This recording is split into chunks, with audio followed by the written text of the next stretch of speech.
I'm a member of the group for Earth observation, and this is David down at the front here, David Simmons, G1MAL. I have been a member of AMSAT for about 20 years. My background goes to radio communication with the Mir space station, the space shuttles, talking to Helen Sharman,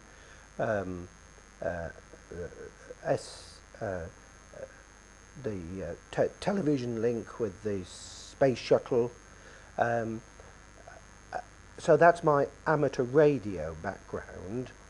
But I've also become, and this is really a lifelong interest, that I've been interested in the Earth, in the environment, and weather systems, etc.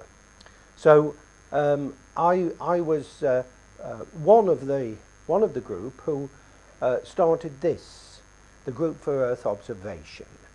And before I get on to the main point of this presentation, I'll just run through what the Group for Earth Observation do. And do you know, I got almost criticised for using an overhead projector for this rather than a computer, and I simply do not care.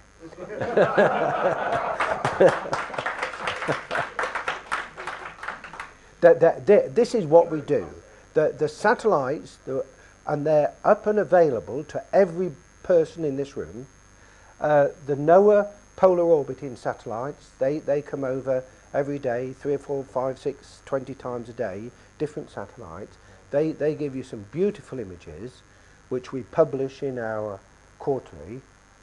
The Meteosat series, these are geostationary, and they've got multispectral bands, and they'll tell you everything about the weather.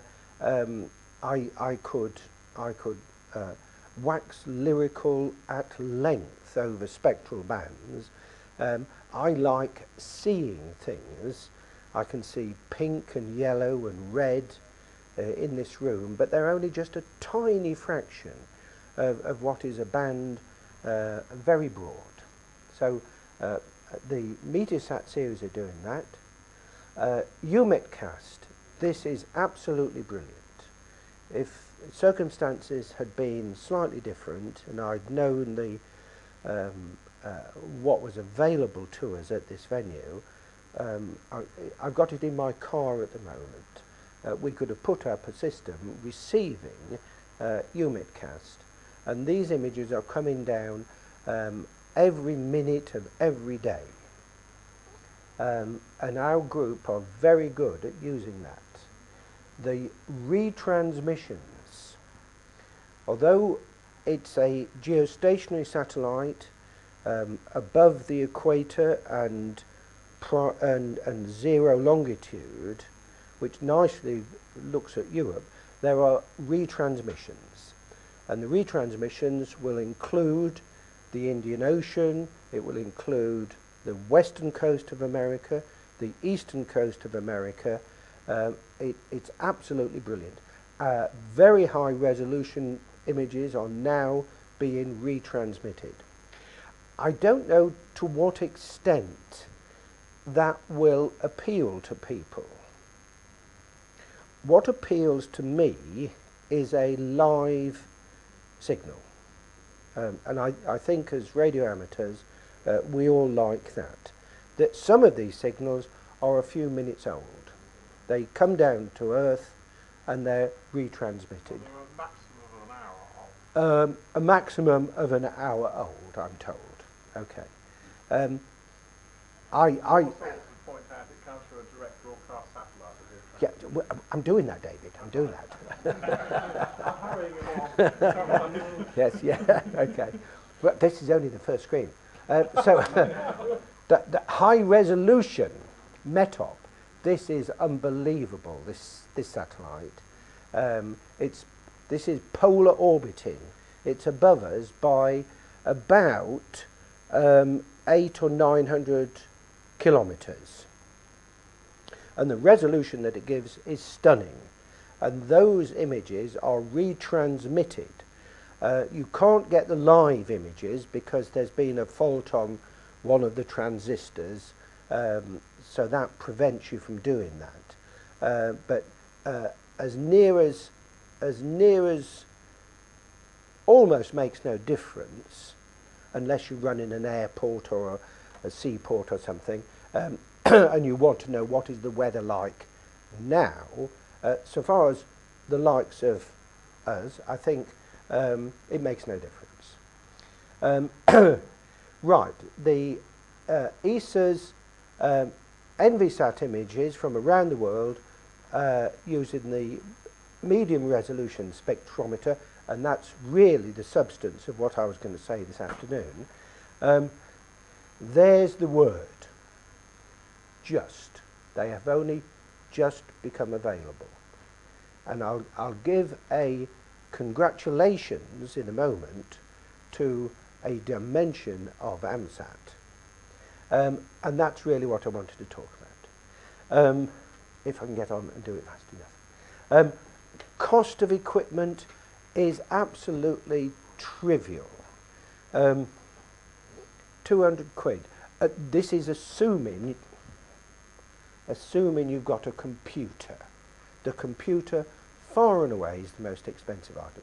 One of these, a DVB World receiver, £55 from our group. Sorry, what? 60 pounds. Sorry about it, 60 pounds. Well, that's inflation, isn't it? As I run the shop, I have to pay the question. Okay, so 60 pounds. Absolutely trivial. You need other bits and pieces. The most expensive item, far and away, is your computer. I'll come on to software in a moment. Right, so all the above can be achieved. 200 quid. Well, I can tell you that I bought a dish with a very good LMB. If you counted in the cost of this, it came all below that. Read one of our publications. I've got a box full down here. You are very welcome to take a box of, not a box, one of the publications. Membership, 20 quid a year. Visit the website. Now I'm in trouble because that was just the introduction. And these are only notes for myself. Do not try to write down anything there. Works quite well. Right, here we go. How did I get involved?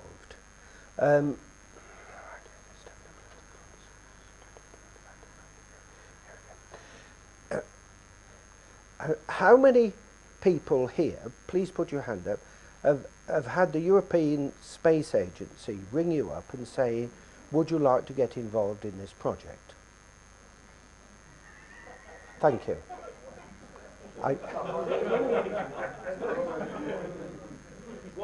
One. I was both, I must say I was flattered, of course. European Space Agency rings me up one Thursday morning and says, oh, would you like to get involved in this project? And then the dear person involved, Stefano BATC, yes. He explained the project over a period of about 10 minutes, and of course I said yes, please. And the project is based on this satellite, which we've got up here. And he said, oh, here we go for AMSAT. Apparently, the AMSAT Italy meeting in last year, whatever year that was, 2009 was it, they quizzed ESA and said, well, why is this satellite data not made available to the amateur educational community? And as a result of that, I think as a direct result of AMSAT Italy, the data now is being made available. They made up a project, and they decided, they being ESA, they decided to issue 100 licenses. And I was invited to be one of the licensees. I was very flattered. And they said they'd issue 100, but if there was a greater demand, they might extend that. Now, the satellite is, I don't know what determines the length of life of a satellite. Is it the hardware on board, Gas. or is it the people who are using the data? No, it's gas. Now, which? Fuel. I don't believe that. Oh, it is, because it has to be... No, I know they go wibbly wobbly round in orbits. Yes, I know about that. Okay, so, but does that kill the satellite? Yes. No, it doesn't. No, it doesn't. So, so the project is going to go beyond the life of NBSat, and that's the very, very good news, because launched in 2002, likely lifespan perhaps another 2 or 3 years. Well, if I was getting involved in a project, I'd want to go beyond another 2 or 3 years, and that is what's going to happen. At Sentinel, that's a series of Earth observation satellites and others. So I do not know the fine detail of that. The satellite, there we go, launched 2002, still a few years to go. Largest satellite ever launched, I understand. It is a whopping big satellite. David said 2 double-decker buses. I think it's 3 double-decker buses. It is a monstrous satellite. We ought to have put a double-decker bus on the slide. Oh, okay, yeah, a double-decker bus. Right. Many instruments, of course, you can see them all labelled here. And I do not know what they do. I'm a very simple, innocent user. I can understand visible, I can even understand radar. What some of these other instruments do, I just don't know. In a sense, that doesn't matter because I can't receive them. All I can receive are the visible channels and the infrared channels. Right, yes, there are radar there illuminating the Earth and then and getting back there. Right, okay.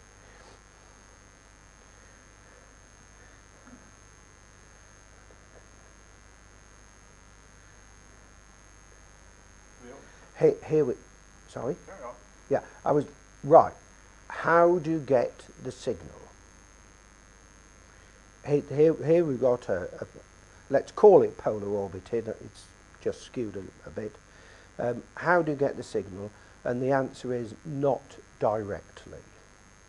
The data dissemination, and this is the beautiful outcome of the UMETcast system, that's my understanding, that they being European Space Agency, ESA, they take the live data, and they put it into their ground stations. There are about 20 or 30 of them around the world, and then a subset of that data is then collected, sent to Frascati in Italy, or up to Finland, and then it's uploaded to a commercial TV satellite. Is it Intelsat W2A? Is that correct? That's correct. That is correct. Oh, I've written that. You've written it there, yeah. I've written that. So it must be right. So it must be right. Right, now, to get your images from anywhere in the world, all you need is some dear little receiver which is going around. Okay.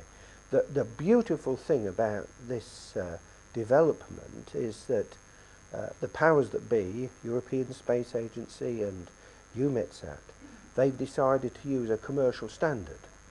And so it means that you can buy off-the-shelf equipment rather than buying something which I knew of about 20 years ago, which had to be absolutely dedicated a job. That is not true anymore. Reception footprint of this satellite is designed for Europe. I've got the footprint in one of our quarterlies here, but basically the footprint mainly is over Europe. If you're in Australia or somewhere, you've had it. What do you get via the NVHAM project? I have to admit to being short of this figure. It is said that you can get about 120 images a day. I've never achieved that. The best I've done is about 40 or 50. But you get images from around the world, which is scrolling up over there. The resolution is brilliant. It can be, I'm not quite sure what the figure is. I've written 500 there, but that's about the best you can get. If you looked at that picture of Palestine, Israel and things and saw the political boundaries, that would give you some impression of that. There's Florida sticking out, but okay. I don't know why I'm holding this up here. Right. Do we stop that? Hold on. I'll go back and they can see the boundaries. Oh, that's cute, isn't it? Yes. There is another. No. Well, we know where Gaza is in Well, Israel. give us a pen and we could point out where we're talking about. I thought this was a biro. No, point where the line is. Otherwise we get a shadow. That's Egypt, Israel, and this is Gaza. Pretty impressive, isn't it? You can just point out the Red Sea where you're there. No, Dead Sea, the Dead Sea's here. We all know about it. Dead Sea, it's snoring, yes. Right, I've got to go fast. What's the time? I'll start the slide then. This is what you want to know. Suppose you are interested in receiving these images for a trivial amount of money. I guess everybody in this room is experimental. We tinker about with equipment. We fiddle around. How do you get started?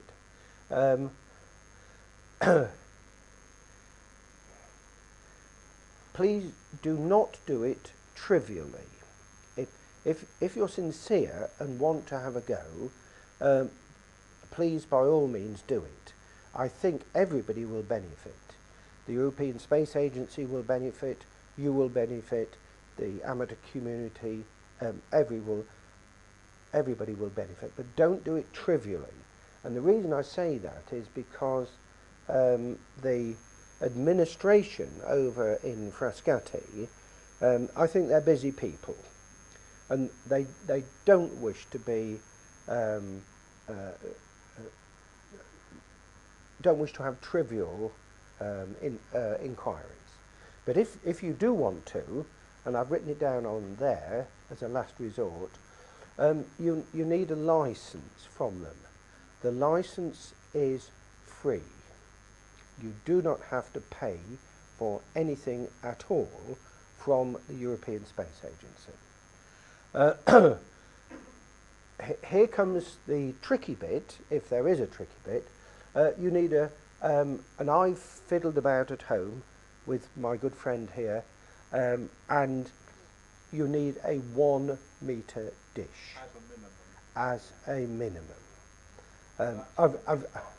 I've tried it on 80 centimetres, an 80 centimetre dish, that is, and it really didn't work. It is fine enough in focus, and you pick up 3 other satellites. Excuse me, settle down. Yes, so a 1 metre dish is probably the most difficult thing of the whole project. A good LNB, and I think I'm running yours at the moment. You are, 0.2 of a dB. Yeah. Coax, best possible, short as possible.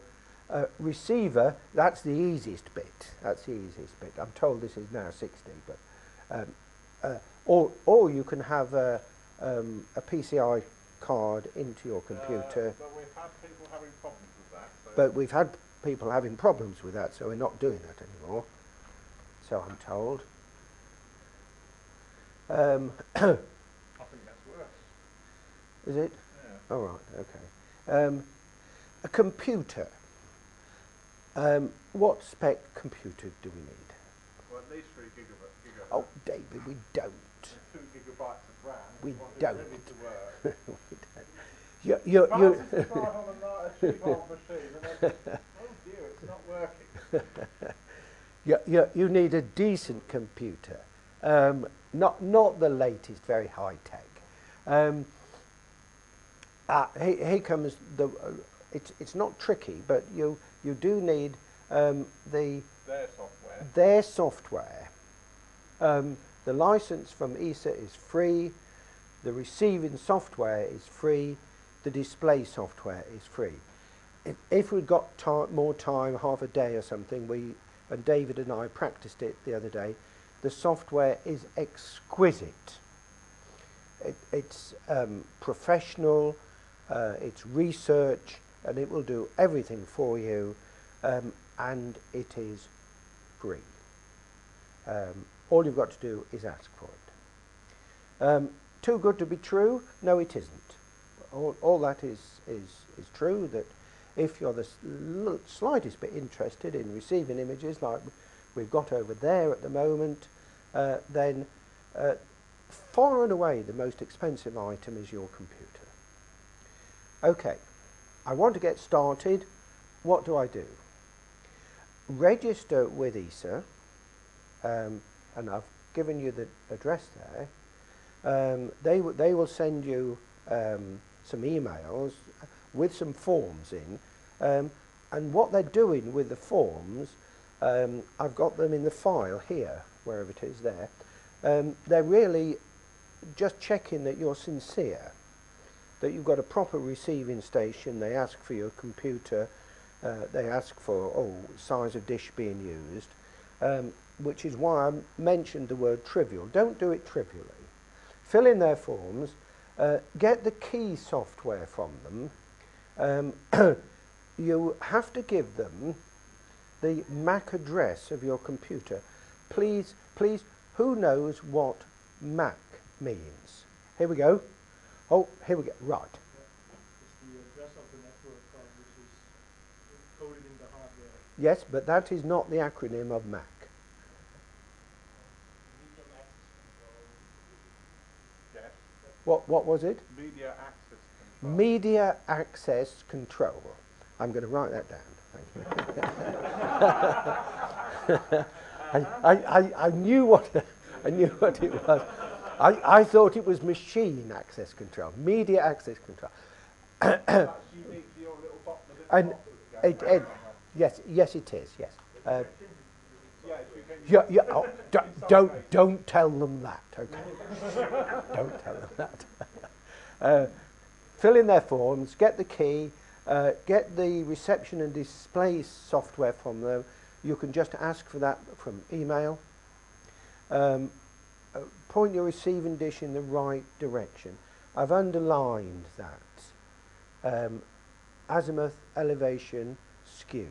This is exquisite because the signal from the satellite is not as strong as other signals, and so you have to get it right. You need a 1 meter dish, and you have to have somebody with you with a meter. No, You don't actually need to do that. No, you don't. Do it with your iPhone and a program called Dish Pointer. Right, there you go. You can do it with your iPhone, and there you go. Dish Point, yes, and it tells you the angle, and if it's a modern iPhone with the compass and all the rest of the gear in it, it will tell you if you can see the satellite or not. Yeah, the Android as well. I haven't tried it with the Android, I've only tried it with Okay. The bottom line is you have to get it right. If you get it wrong, you get 0. Run the signal into your DVB World box, and then you must set the signal parameters correctly, and I haven't got those listed here, but the frequency, the data rate, the PIDs, those are listed in our publication. You have to get those right. The software, the Beam software that they sent to me, which is on that computer, which is not unpacked, is exquisitely complicated. But Arne van Bel from the Netherlands, he's written a 2-page guide, the idiot's guide, how to get started on using this software. I did get started, but I wasn't using it anywhere near to its capacity, because I was only there's one. Look, that picture there. That's channel 12, black and white, and I only learned thereafter how to do the colour processing, etc. So, okay, that's a cheat. That one was, and that's all there is to it. I mean, it's perfectly straightforward. Perfectly straightforward. What's all the point of doing this? Well, you must decide for yourself whether you want to engage in this or not. Yes, that's a channel 12, black and white. The satellite is taking 15 channels at least, and that was just one that I particularly. I looked at the spectrum that it was identifying, and I thought, oh, that sounds interesting. Sorry, looks interesting. So I saved that. Where are we then? Oh, David. This is the St. Lawrence Seaway, and this is Great Crater Lake, Canada. Right, that's good. I thought anybody knew that. What's the point in this? Well, only you can judge. Do you wish to become engaged in this or not? If you do, here is the starting point.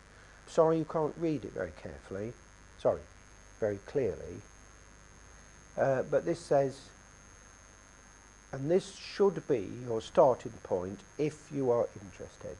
tta@esa.int.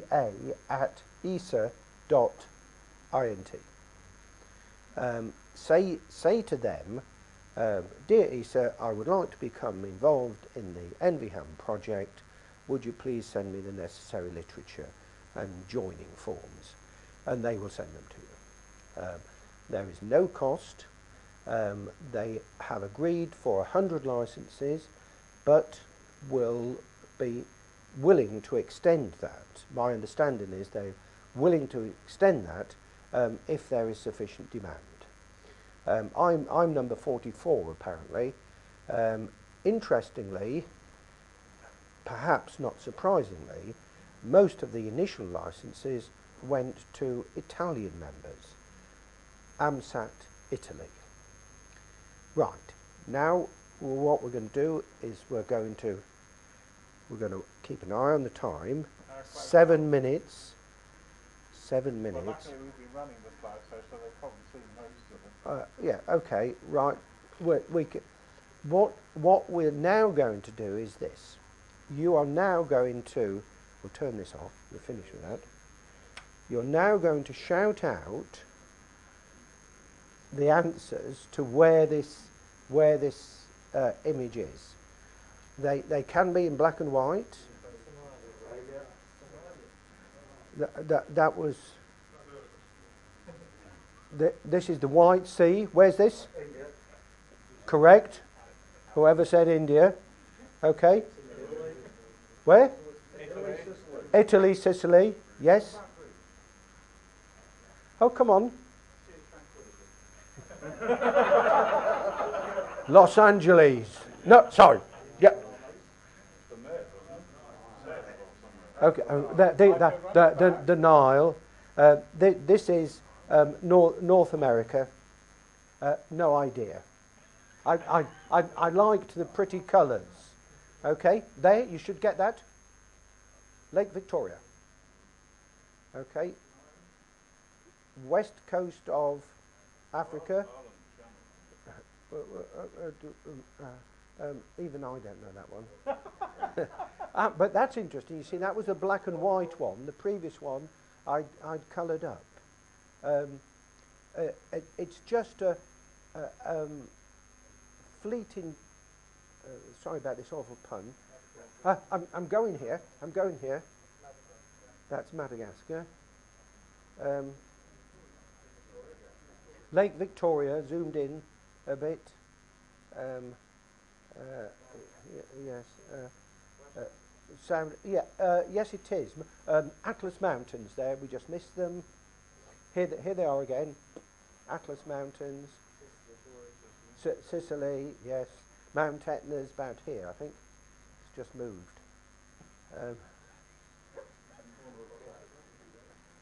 I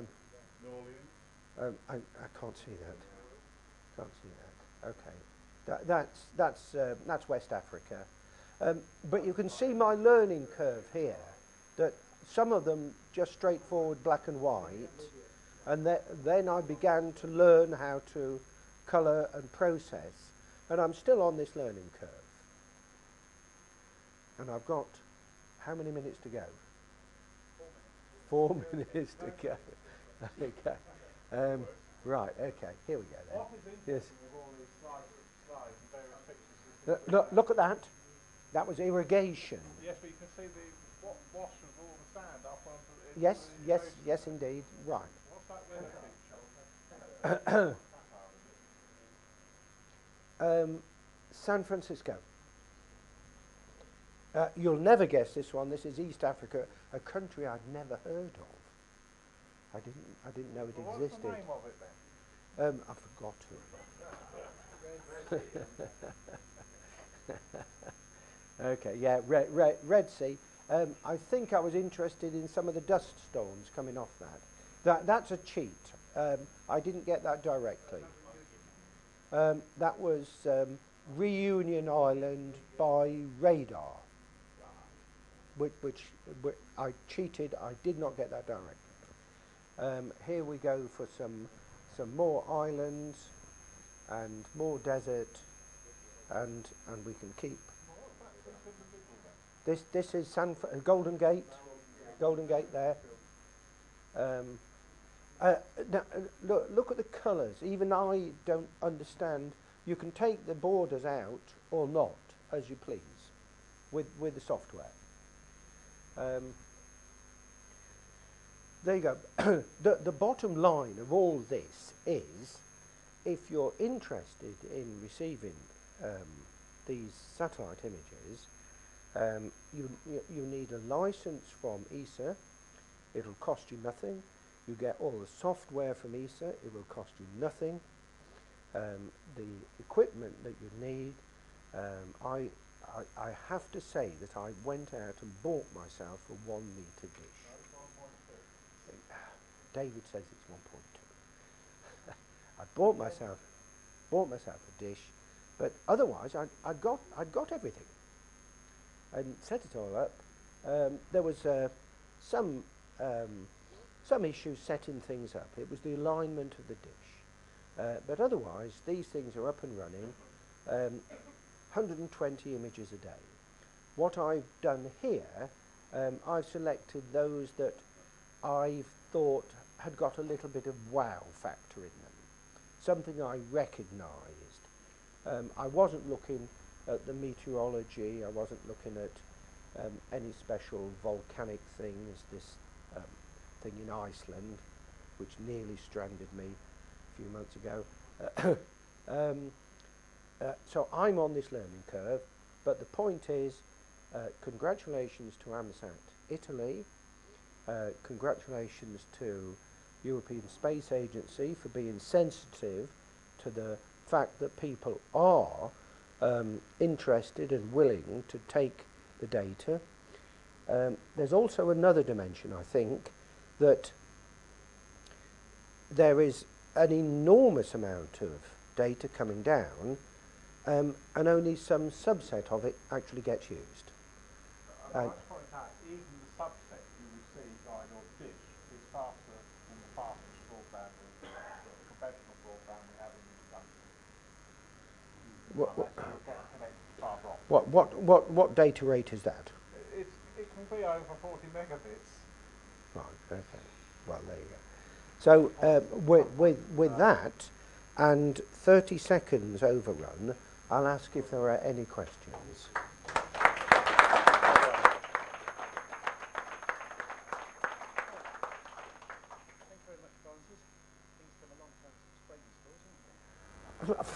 I never used a frame store.